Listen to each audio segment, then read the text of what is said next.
What they told us. They told me that God made all men and women. They said some were outsiders, those that weren't considered normal. They were mistakes, outcasts, rejectors of God's plan. Most of all, they said they were not human. I was bewildered. They ate the same food we ate, drank the same water we drank, laughed at the same things we laughed at. They were the same as us. Yet they told us to chase after them, hit them, punch them, the more the better.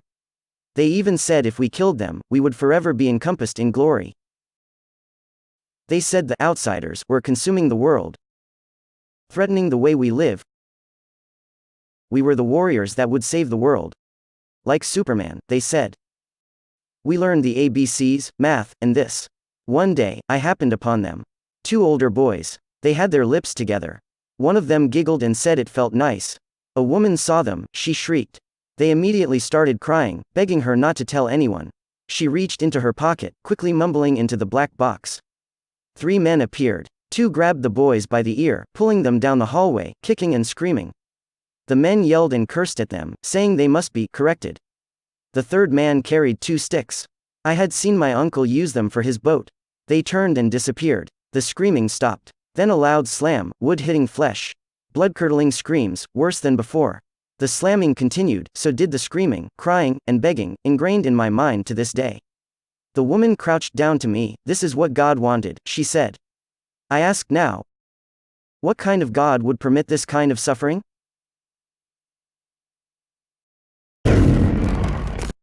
Answering your first lines, for those who you consider mistakes, God doesn't make mistakes, that's the test God chose for them or for their parents. God has his reasons for doing so. I'm hoping this applies to trans people because it's depressing knowing my best friend has to hear that God doesn't make mistakes. Maybe it wasn't a mistake, but a test. Not bad actually. I won't comment in the second half, because I don't really have an opinion on it, but the first half really gets you thinking and is quite intriguing. What story is this related to? This is horrifying but interesting at the same time.